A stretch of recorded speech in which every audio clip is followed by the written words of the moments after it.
fuck. Today, we are making some pork chops in an annatto and Montreal steak seasoning. We're going to do those first in sous vide, go over to cast iron once they're ready and give them a nice sear. And I'm going to show you how it's done. Okay, so you can see here, I've already diluted the annatto, which is also called achiote. It gives a terrific color to the food, as well as a little bit of a chili taste. I'm going to show you what it looks like, the packaging. It comes in a brick, kind of like this, and you just scrape off a little bit, and you have to dilute it, as I said. I diluted it today in a little bit of rice wine vinegar and some toasted sesame oil. And we're going to get our chops dipped and bagged up for the sous vide. Take it, give it a nice coat. You can see that color already. These chops are beautiful. Picked them up at Costco. They're about, oh, I don't know, at least an inch thick. And after we get that nice and coated in the paste, we are going to put a little bit of Montreal steak seasoning on it, which I'm a big fan of, not just for steaks.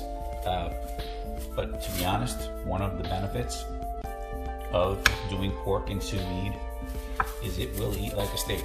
The texture is very steak-like and juicy and delicious. So I'm gonna get that all coated up, even on the sides, because it's, again, a mile high. Grab a Ziploc, pop it in, and we're gonna get that into the sous vide at about 140 degrees until cooked. To go with the pork chops, we're making a gochujang sauce. So far I've added 1 tablespoon of pure maple syrup.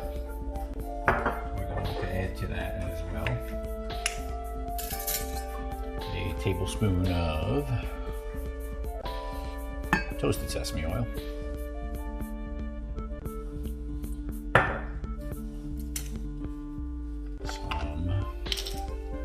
Vinegar. We're going to do a tablespoon and a half.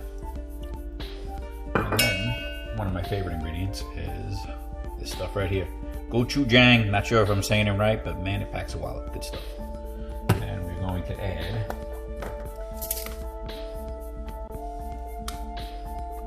one and 2 tablespoons of that.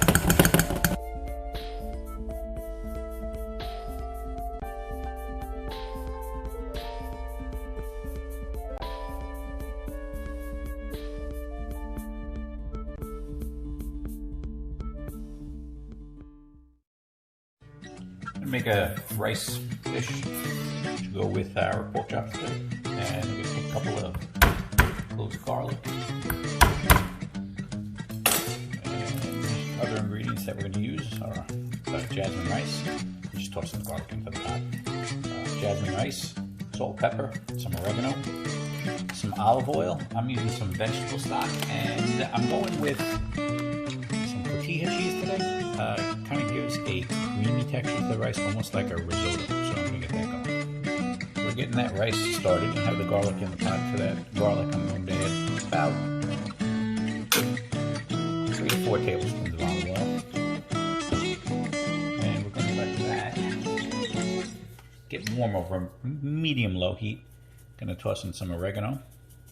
Basically what we're doing right now is we are gently infusing the olive oil with the flavors of the garlic, the oregano, some salt, and some crushed black pepper. Don't rush this part, do it gently. You don't want to burn your garlic, you don't want to burn your oil. Okay, it's been going a couple of minutes. Once your garlic and your oil and your herbs, you can smell them in the air. The aroma starts to kick up. Then we're ready to add our rice. The magic ratio on rice is usually 1 cup rice to 2 cups liquid. But we're not going to put that liquid in right away. We're going to get that rice. We're going to get it to soak up all that good flavor that we started in the oil. We're going to get it to grab the oil, the garlic, the oregano, the salt, the pepper. Matter of fact, I like my rice a little peppery. I'm going to go a little bit more on the black pepper.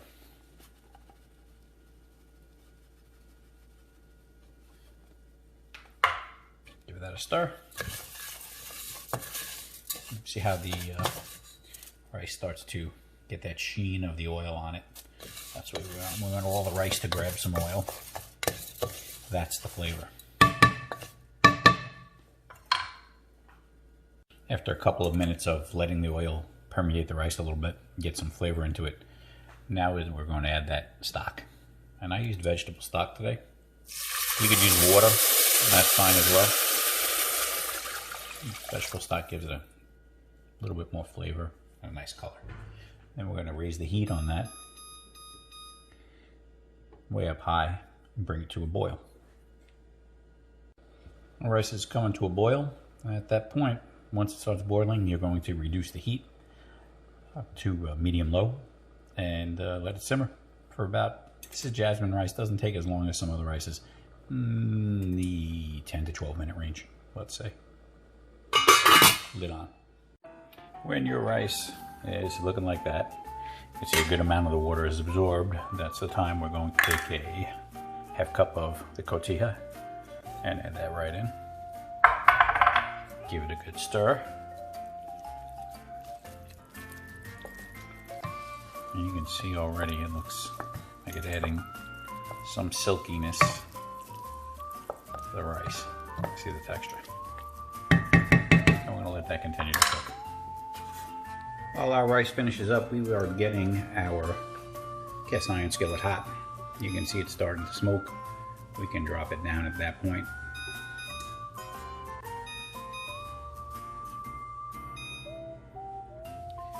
Gonna put a touch more oil to the pan.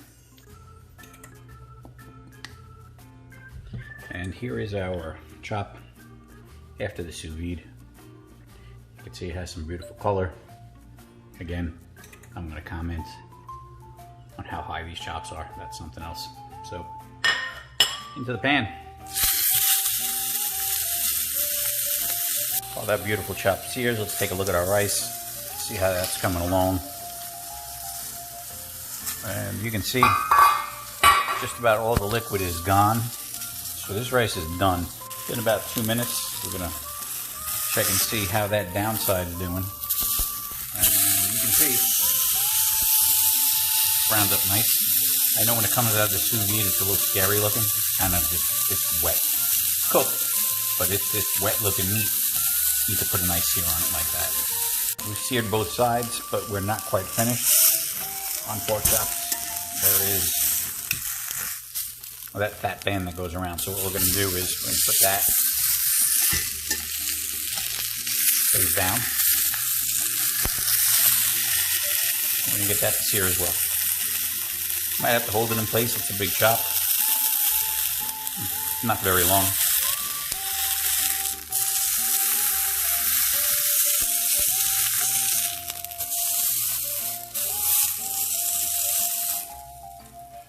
See that getting a nice browning to it.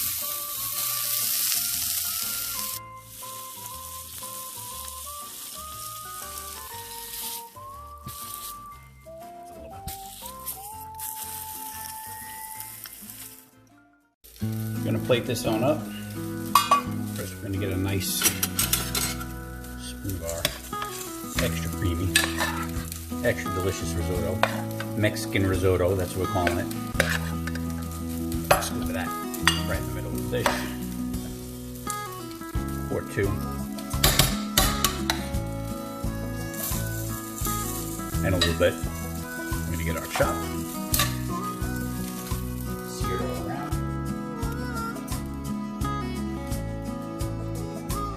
Right on the rice.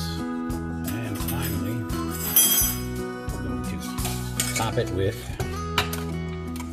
some of that real pretty looking gochujang sauce.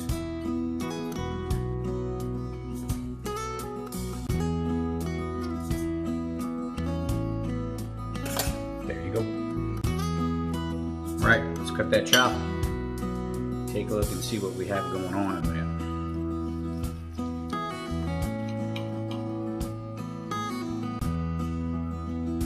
Color. Let's give it a taste. That sauce is pretty good on it.